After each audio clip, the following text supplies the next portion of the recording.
दोस्तों, जब भी कोई काम करें, सबसे पहले अपने मन को शांत रखें। अगर आपका मन शांत होगा तो बड़े से बड़ा काम भी आप आसानी से कर जाएंगे। अगर मन में शांति नहीं होगी, अशांति होगी, तो छोटा छोटा काम करने में भी परेशानी आ जाएगी आपको। इसलिए शांति रखिए, मन को शांत कीजिए और आगे बढ़ते जाइए। सफलता अवश्य ही आपको प्राप्त होगी। नमस्कार दोस्तों, मैं आचार्य राकेश वशिष्ठ, एस्ट्रोलॉजर, न्यूमेरोलॉजर, वास्तु एक्सपर्ट। आप सभी का स्वागत है आपके अपने चैनल एस्ट्रो राकेश जी पर। थंबनेल में देख लिया होगा आपने, सावधान रहने के लिए बताया गया केतु के प्रहार से। राहु के लिए तो सबने बता दिया, बहुत अच्छी अच्छी बातें बताई। सब कुछ देने वाले हैं, सब कुछ मिलेगा, वाकई भी सब कुछ मिलेगा। इसके लिए भी वीडियो बनाया हुआ है। राहु के लिए वीडियो देखिए, आपको मालूम पड़ेगा क्या क्या मिलने वाला है आपको। अब केतु के लिए किसी ने नहीं बताया। राहु तो बहुत अच्छे आए हैं आपके मूल त्रिकोण राशि में, लेकिन केतु कहाँ है? सिंह राशि में, सूर्य की राशि में। देखो, राहु केतु क्या है? छाया ग्रह हैं, शैडो ग्रह हैं, लेकिन इतने ताकतवर हैं कि सूर्य और चंद्रमा को ग्रहण राहु केतु के द्वारा ही लगता है। ध्यान देना, राहु सिर है, केतु कोट है। केतु क्या है? रहस्यमय चीजों की खोज करने वाले, एक प्रकार के रिसर्चर हैं। गहराई तक जाते हैं हर चीज की, अध्यात्म की तरफ लेकर जाते हैं। दुनिया का कोई लेना देना नहीं है। जो साइंटिस्ट हैं उनके लिए केतु बहुत जरूरी है। मेडिकल साइड में केतु बहुत जरूरी है। फिजूल की यात्रा भी करवा देते हैं, लंबी यात्रा वैसे भी करवा देते हैं अगर करना चाहते हैं। अगर केतु जिसके अच्छे हैं, विदेश में उनका वास होता है। कोई भी मेडिसिन है, केतु के बिना कोई भी मेडिसिन नहीं होती। एक भ्रम फैला हुआ है लोगों में कि नाग देवता की पूंछ में जहर होता है। पूंछ में जहर नहीं होता है। जहर कहाँ होता है? यहाँ होता है। पूंछ अपने आप को बचाने के लिए नाग देवता पूंछ मारते हैं, उसी एलर्जी हो जाती है, स्किन प्रॉब्लम हो जाती है। यही केतु के कारण होता है। फोड़े फुंसी हो जाते हैं, स्किन में प्रॉब्लम हो जाती है। अग्नि तत्व के ग्रह हैं, छाया ग्रह हैं, अग्नि तत्व के हैं। गर्मी, सेपरेशन करना, दूरी करना, और साथ में कभी सेटिस्फाइड नहीं होते, अतृप्त हैं, कभी सेटिस्फाइड नहीं होते हैं। अब इतने अच्छे आए नहीं हैं गोचर में, ध्यान देना। इससे सावधान रहना बहुत ज़रूरी है। ज्योतिष का मतलब ये नहीं है कि अच्छी अच्छी बातें सारी बताई जाएं, उसमें सावधान रखना भी बहुत ज़रूरी है कि इतनी चीज़ों से सावधान रहेंगे तो आपकी लाइफ आगे अच्छी जाएगी। जिनकी जन्म कुंडली के अंदर केतु अच्छे हैं कि उनको टेंशन नहीं है इतनी, लेकिन क्या है, उनको मिले जुले फल मिलेंगे। गोचर इतना अच्छा नहीं है केतु का, आपकी जन्म कुंडली के अंदर अच्छे हैं तो मिले जुले फल मिलेंगे। ना ज़्यादा खराब होंगे, ना ज़्यादा अच्छे होंगे। यानी सावधानी तो फिर भी बरतनी है आपने, प्रहार तो करते ही करते हैं। कहावत बनी हुई है ना, नाग देवताओं को जितना मर्जी दूध पिला दें, डंक मारने से चूकते नहीं हैं। कोई ना कोई गलती तो हमारे से हो सकती है जो हमें बाद में पछताना पड़े जिससे। इसलिए गलती नहीं करनी, सावधान रहना है, तो आपके लिए बहुत अच्छा हो जाएगा अगर ऐसा काम करेंगे तो। दोस्तों, ये जन्म कुंडली पर आधारित वीडियो नहीं है, ये राशि कुंडली, चंद्र कुंडली पर आधारित वीडियो है। जिनकी जन्म कुंडली के अंदर 2 नंबर पर चंद्रमा विराजमान है उनके लिए वीडियो, या जिनका नाम वृषभ राशि पर रखा गया है। अगर हमारी जन्म कुंडली का विश्लेषण करवाना चाहते हैं तो नीचे वीडियो में नंबर है, डिस्क्रिप्शन बॉक्स में नंबर है, वहाँ मैसेज कीजिए, आपको रिप्लाई किया जाएगा। छोटी सी फीस है, उसको अदा कीजिए, आपको समाधान दिया जाएगा। बहुत महत्वपूर्ण वीडियो है, विशेष आप सबके लिए, वृषभ राशि वालों के लिए विशेष वीडियो है। कहाँ कहाँ सावधान रहना है, क्या उपाय करने हैं, अंत में अचूक उपाय भी आपको बताए जाएंगे, उनको भी फॉलो कीजिएगा। यहाँ ध्यान केंद्रित कीजिए। केतु कहाँ गोचर कर रहे हैं? ये 2 नंबर की आपकी राशि केतु कर रही है आपके 4th हाउस में। जब राहु आपके 10th हाउस में है तो केतु 4th हाउस में। अब 4th हाउस में सिंह राशि में गोचर कर रहे हैं। चौथा घर किस चीज का है? माता का है, प्रॉपर्टी का है, और साथ में घर के सुखों को बढ़ाने के लिए, घर का माहौल, घर की सुख शांति, ये सारा 4th घर से, 4th हाउस से देखते हैं। सबसे पहले ये ध्यान रखना है आपने, पहली सावधानी बताता हूँ आपको, अपनी माता से दूरी नहीं बनानी। अगर कोई बीच में मन मुटाव करवाने के लिए कोई आ जाता है, बीच में भड़काता है आपको आपकी माता के खिलाफ, आपकी माता को आपके खिलाफ, यहाँ सावधानी रखनी है आपने। अगर आपकी माता को शारीरिक कष्ट है कोई, उसकी भी केयर करनी है। माता को यहाँ कष्ट हो सकता है, ध्यान देना। टेंशन हो सकती है, थोड़ा उल्टा सीधा सोचना शुरू कर सकते हैं आपके प्रति। नहीं, आपको कोई शारीरिक कष्ट ना हो जाए, कोई चोट ना लग जाए मेरे बेटे को, मेरी बेटी को, ये ध्यान रखना। यहाँ ज़्यादा अकेला नहीं रहने देना अपनी माता को।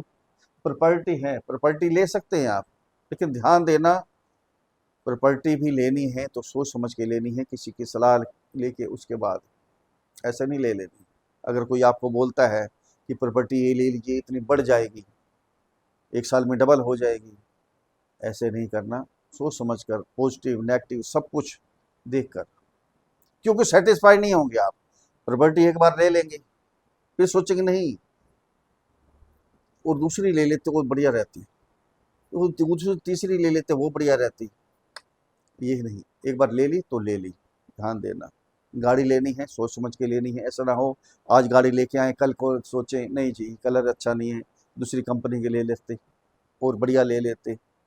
ज्वेलरी वगैरह लेनी है, कुछ भी लेना है अपने घर के सुखों को बढ़ाने के लिए, सबसे पहले तो सेटिस्फाइड होना सीखिए। ये ध्यान रखना है आपने। और घर के अंदर कभी चालाकी से काम नहीं करना, ये ध्यान देना। बिल्कुल चालाकी से झूठ नहीं बोलना। झूठ बोलेंगे तो परिवार में मनमुटाव होगा, नेचुरली बात है, इज्जत कम हो जाएगी आपकी। ये ध्यान रखना है आपने। अब 3 दृष्टियां होती हैं केतु की, 5वीं 7वीं और 9वीं। जैसे राहु की 3 दृष्टियां हैं, 5वीं 7वीं 9वीं, वैसे ही केतु की दृष्टियां हैं। तो यहाँ से 5वीं दृष्टि जाएगी आपके 8th हाउस में। अध्यात्म की तरफ तो आपका ध्यान लगेगा। अगर किसी संस्था से आपने जुड़ना है तो ध्यान रखिए, सोच विचार कर, बिल्कुल सोचिए, उसके बाद किसी संस्था से जुड़िए। जुड़ गए तो वापस बैक मत मारिए, ये ध्यान देना। यहाँ पैतृक संपत्ति में भी विवाद हो सकता है, पैतृक संपत्ति का घर है, विवाद हो सकता है। तो दृष्टि भी इतनी अच्छी नहीं है ना, गलत राशि में बैठे हैं, सूर्य की राशि में। सूर्य को तो ग्रहण लगा देते हैं, सूर्य चंद्रमा को, इतने खतरनाक हैं, छाया ग्रह होने के बावजूद इतने पावरफुल हैं। यहाँ अध्यात्म की तरफ तो आप जाएंगे, लेकिन सोच समझ के, बिल्कुल सोच समझ के विचार करके उसके बाद आध्यात्मिक तरफ जाएं। किसी संस्था से जुड़ना है सोच समझ के जुड़ना है। जो साइंटिस्ट हैं, रिसर्चर हैं, उनको भी कोई भी रिसर्च करनी है, उसकी सलाह लेनी है।